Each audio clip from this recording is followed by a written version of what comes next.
Di dalam nama Allah Bapa dan di dalam nama anaknya Tuhan Yesus Kristus dan di dalam nama Roh Kudus Kalik langit dan bumi. Amin. Marilah kita sama-sama mengucapkan doa kita. Ya Tuhan Allah, berkati kami dan sinarkanlah wajah-Mu bagi kami yang bersekutu di tempat ini. Amin.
kita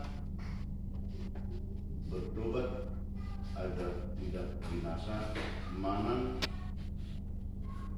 meluani roha asa unang mati.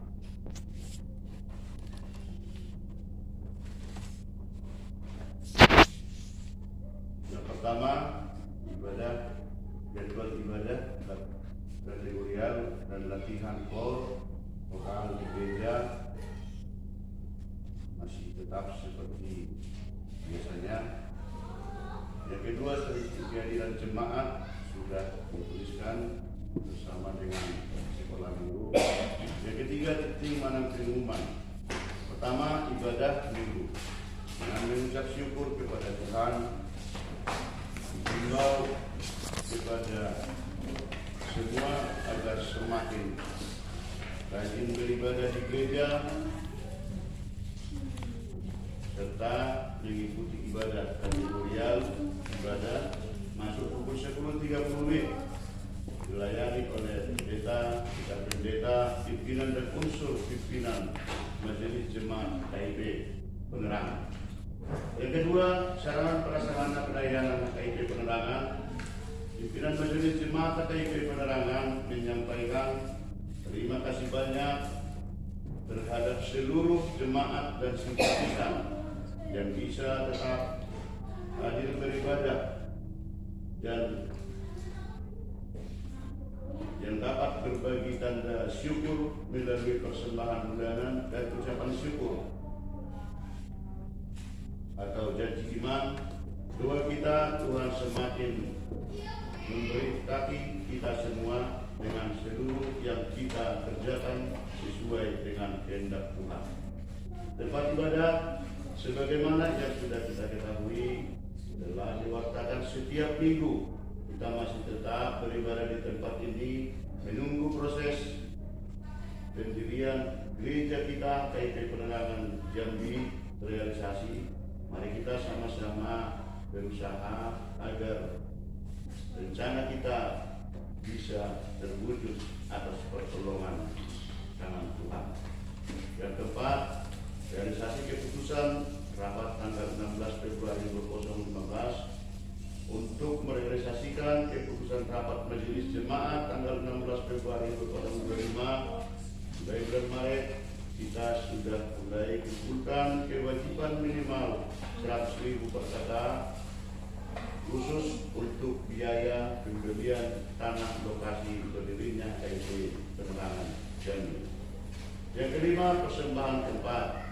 Pada minggu 30 Maret 2025 kita akan melakukan persembahan khusus yang akan kita kirimkan ke kantor pusat sesuai surat pimpinan pusat yang sudah diwakilkan pada minggu 16 Maret 2025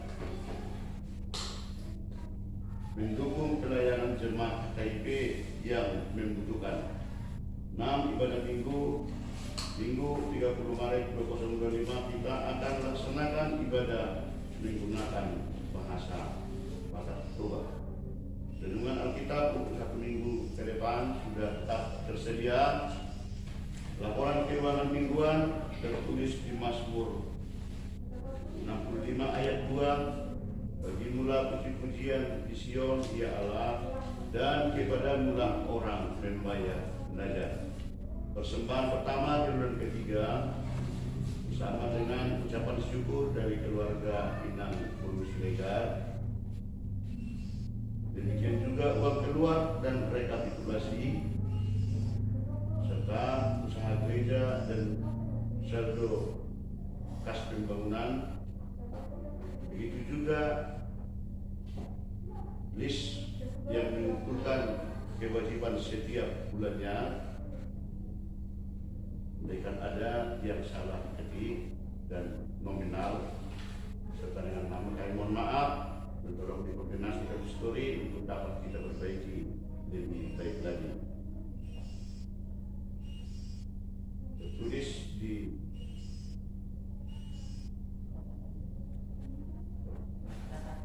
Ratapan 5 ayat 21, bawalah kami kembali kepadamu ya Tuhan, maka kami akan kembali Laluilah hari-hari kami seperti dahulu kala. Ini suatu hikmat yang bisa kita syukuri kepada Tuhan. Ternyata segala sesuatunya Tuhan sedang memberikan yang terbaik kepada kita. Ada hikmat kalau dalam kita hidup seperti ini, dan ada hikmat kita semakin menunjukkan kepercayaan kita kepada Tuhan. Ternyata seluruh pelayanan itu mempunyai arti untuk memuji dan memuliakan Tuhan. Banyak yang kurang pas dan ada yang raun-raun tidak terbaca. Jadi di sini kita semakin merendahkan diri ke hadapan Tuhan dan kita semakin semangat untuk memuji dan memuliakan Tuhan. Akhirnya dengan adanya kondisi yang seperti ini, biasanya kita tetap berusaha untuk mengganti PLN yang mati dengan cara, tetapi apa boleh buat, seperti itu kondisinya. Kita syukuri semuanya kepada Tuhan. Akhirnya atas nama pimpinan jemaat dan majelis jemaat KKIP Penenangan mengucapkan terima kasih banyak, selamat beribadah dan memanfaatkannya, serta selamat ulang tahun untuk yang merayakan ulang tahun 1 minggu yang sudah lewat. Kita berdoa. Puji nama Tuhan. Amin. Bapak Ibu serta saudara-saudara yang terkasih dalam nama Tuhan Yesus Kristus, firman Tuhan pada Minggu Okuli saat ini tertulis di dalam kitab Lukas pasal yang ke-13 ayat yang pertama sampai dengan ayat yang ke-5. Lukas pasal yang ke-13 ayat yang pertama sampai dengan ayat yang ke-5. Mari kita tetap membacanya secara responsoria. Kami mulai dari ayat yang pertama. Demikian firman Tuhan. Dosa dan penderitaan. Pada waktu itu datanglah kepada Yesus beberapa orang membawa kabar tentang orang-orang Galilea yang darahnya dicampurkan Pilatus dengan darah korban yang mereka persembahkan. Yesus menjawab mereka, kamu orang Galilea ini lebih besar dosanya daripada dosa semua orang-orang Galilea yang lain, karena mereka mengalami nasib itu. Tidak, kataku kepadamu, tetapi jikalau kamu tidak bertobat, kamu semua akan binasa atas cara demikian. Atas kamu 18 orang yang mati ditimpa menara dekat Siloam, lebih besar kesalahannya daripada kesalahan semua orang lain yang diam di Yerusalem. Tidak, kataku kepadamu, tetapi jikalau kamu tidak bertobat, kamu semua akan binasa atas cara demikian. Sampai sejauh itu firman Tuhan, kita bernyanyi. Firman-Mu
peristiwa bencana alam, maupun itu dalam negeri maupun itu di luar negeri, baik itu banjir bandang, gempa bumi, tanah longsor, gunung Merapi, tsunami dan lain-lain sebagainya.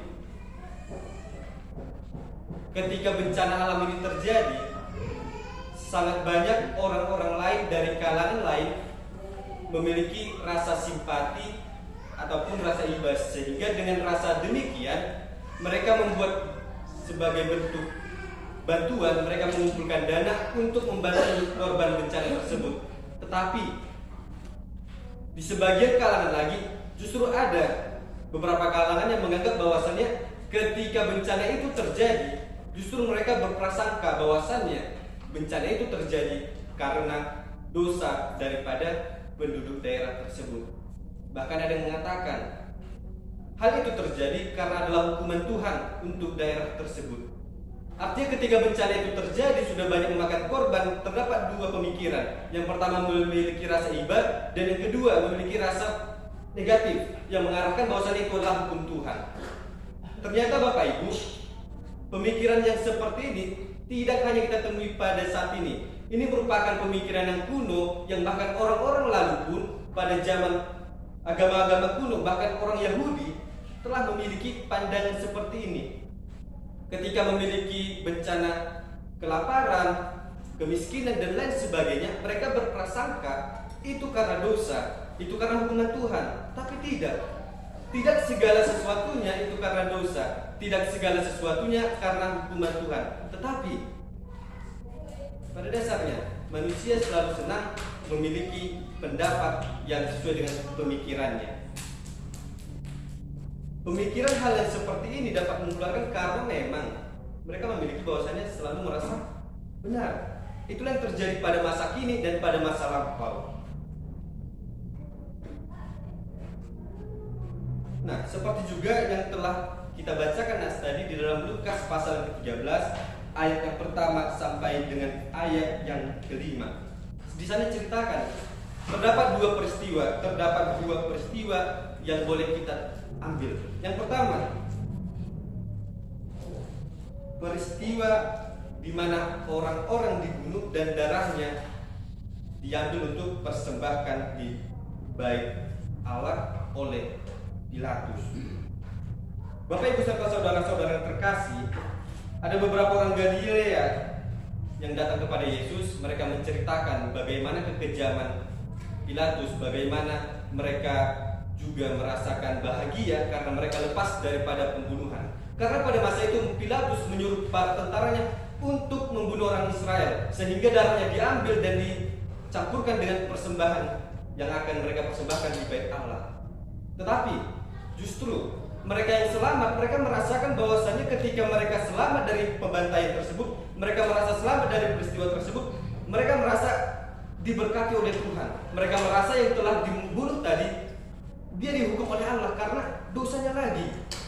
Artinya dia yang selamat tadi, dia merasa bangga. Dia berpikir bahwasannya hidup dia adalah hidup yang terberkati daripada hidup teman-teman sebangsanya yang dibunuh tadi. Tetapi Tuhan Yesus menjawabnya dengan tegas di ayat 2 sampai dengan ayat yang ketiga. Dikatakan, Yesus menjawab mereka, "Sang kamu orang-orang Galilea ini lebih besar dosanya daripada dosa semua orang Galilea yang lain. Karena mereka mengalami nasib itu, tidak, kataku kepadamu, tapi jikalau kamu tidak bertobat, kamu semua akan binasa atas cara demikian." Yesus dengan tegas menyatakan, mereka yang dibantai tadi, mereka yang dibunuh tadi, semata-mata tidak karena hukuman Allah, tidak hanya karena hukuman Tuhan, dan tidak karena dosa-dosa mereka, melainkan itulah nasib mereka. Tetapi mereka pun yang telah selamat dari pembunuhan tersebut, Tuhan juga menegaskan mereka yang selamat pun bukan karena semata-mata mereka terberkati, bukan semata-mata mereka adalah pilihan Tuhan, karena itu adalah nasib mereka.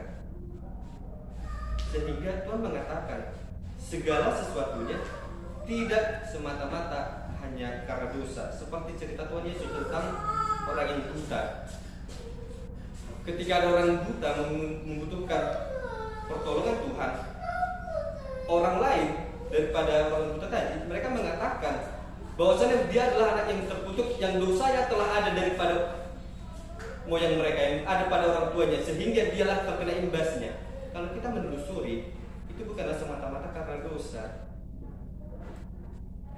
Oleh karena itu Tuhan menegaskan, peristiwa terjadi, bencana terjadi, dan segala sesuatu yang terjadi pada manusia, jangan langsung kita memikirkan itu adalah karena dosa.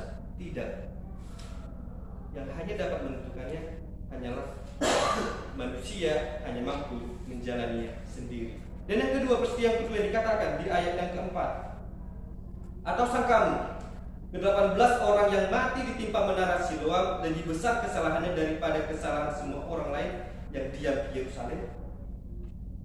Peristiwa kedua ini diceritakan oleh Yesus sebagai tambahan, bukan semata-mata untuk menunjukkan peristiwa yang lebih kecil. Tetapi sekalipun peristiwa ini memiliki perbedaan, yang pertama karena dibunuh, yang kedua karena kecelakaan, tetapi memiliki persamaan, yaitu orang yang selamat dari peristiwa itu adalah orang yang membanggakan dirinya karena dia merasa terberkati, dan orang terkena peristiwa tersebut mereka mati karena hukuman Tuhan dan mereka mati karena dosanya. Tapi Tuhan mengatakan, jikalau kau tidak bertobat kepada mereka, Tuhan mengatakan kepada mereka, kau akan binasa dengan cara demikian.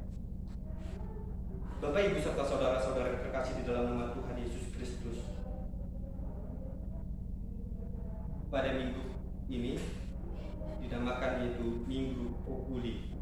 Mataku tetap terarah kepada Tuhan, dan pada minggu saat ini pun kita telah memasuki yang namanya Minggu Pasion, di mana masa perjalanan Tuhan Yesus Kristus menuju kayu salib, masa penderitaan Tuhan Yesus Kristus menuju kayu salib.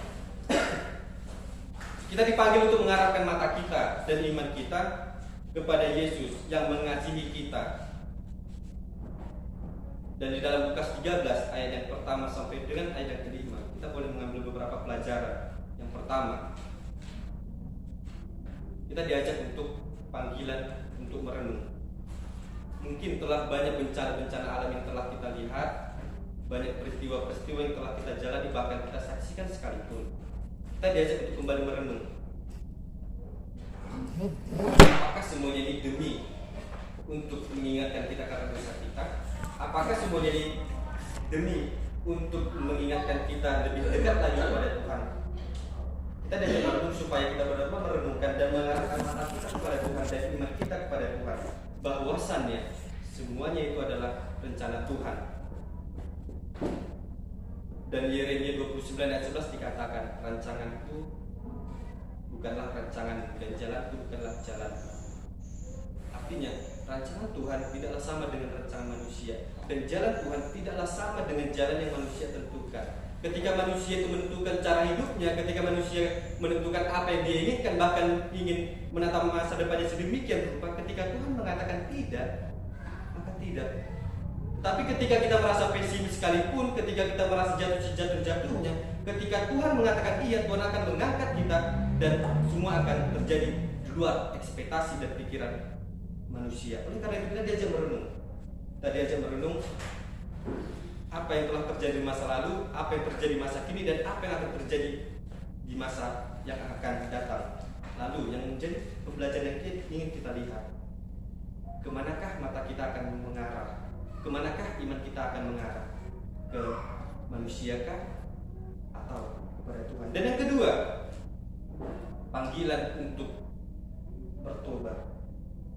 Bapak Ibu serta saudara-saudari terkasih, di dalam bahasa Yunani bertobat yang berarti metanoia. Mungkin sudah beberapa kali saya katakan, arti metanoia itu sekali, yaitu kembali daripada kegelapan, atau dalam bahasa simpelnya berubah 180 derajat. Yang aturannya kita berada di kiri, kita menuju ke kanan. Mengapa tidak 360 derajat? Kalau 360 derajat itu kembali lagi, makanya 180 derajat. Lalu pertobatan itu apakah cukup hanya sekali? Tidak.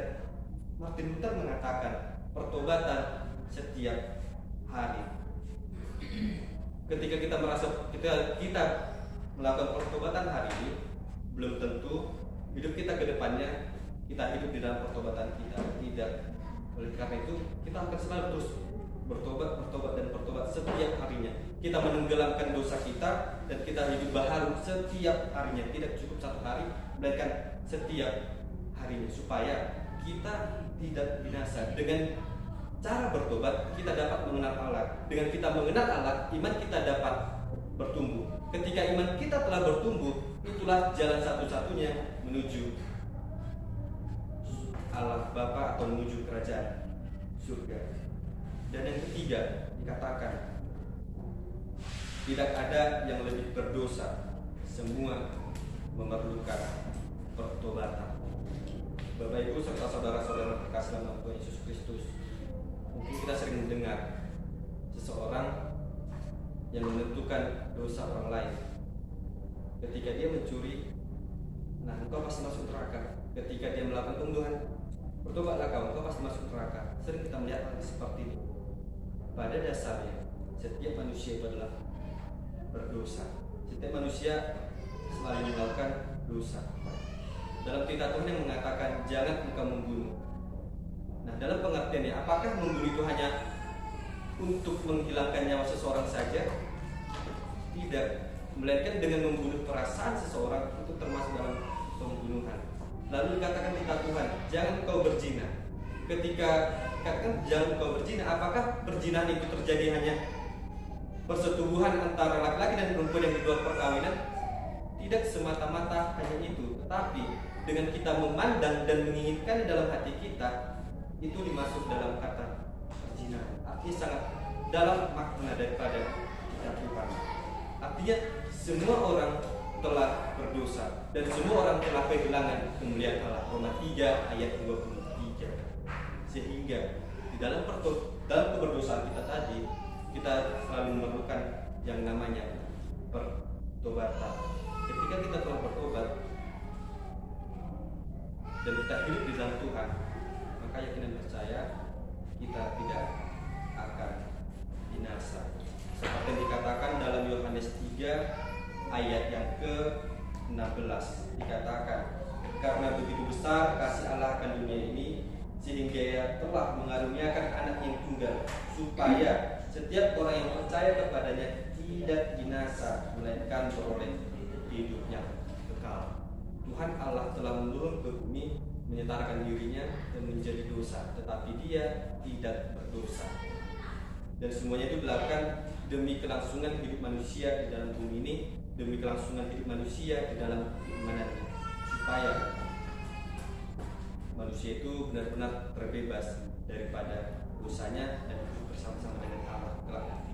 Terlebih dalam minggu Paskah ini kita diingatkan untuk mengenang, untuk merenungkan bagaimana perjalanan Tuhan Yesus Kristus menuju kayu salib, penderitaan yang sungguh luar biasa, dan semuanya itu hanya untuk menebus dosa manusia. Oleh karena itu, Bapak Ibu serta saudara-saudara yang terkasih dalam nama Tuhan Yesus Kristus, mari kita merenung, mari kita sama-sama bertobat, karena kita adalah orang-orang yang berdosa. Kita memerlukan pertobatan yang daripada Tuhan, supaya hidup kita selalu dibaharui dan kelak iman kita bertumbuh dan surga pun akan menjadi kepunyaan kita.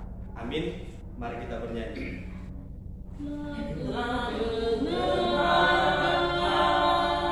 Firman Tuhan.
Ya Allah Bapa kami yang di surga, kami mengaku bahwa Tuhan adalah sumber dari segala karunia yang melimpah dalam kehidupan kami masing-masing. Sebahagian daripada karunia itu kami serahkan kembali sebagai persembahan kami kepadamu Tuhan. Terima dan berkatilah persembahan umat-Mu ini, agar dapat kami mempergunakan untuk pekerjaan dan pelayanan kerajaan Tuhan di dunia ini. Bukalah hati kami untuk mengenal betapa banyak berkat dan karunia yang kami peroleh dari Tuhan, supaya kami senantiasa bersyukur kepadamu di dalam nama Tuhan Yesus Kristus Tuhan kami. Amin. Marilah kita sama-sama mengucapkan doa Bapa kami. Bapa kami yang di surga, dikuduskanlah namamu. Datanglah kerajaanmu. Biarlah kehendakmu di bumi seperti di surga. Berilah kami pada hari ini makanan kami yang secukupnya, dan ampunilah kami atas dosa kami, seperti kami juga mengampuni orang yang bersalah kepada kami. Dan janganlah membawa kami ke dalam pencobaan, tetapi lepaskanlah kami daripada yang jahat. Karena Engkau yang punya kerajaan dan kuasa dan kemuliaan sampai selama-lamanya. Amin. Agar kita pulang membawa berkat daripada Tuhan, marilah kita terima berkat daripada Tuhan. Tuhan memberkati kita dan melindungi kita. Tuhan menyinari kita dengan wajah-Nya dan memberi kita kasih karunia. Tuhan menghadapkan wajah-Nya kepada kita dan memberi kita damai sejahtera. Amin.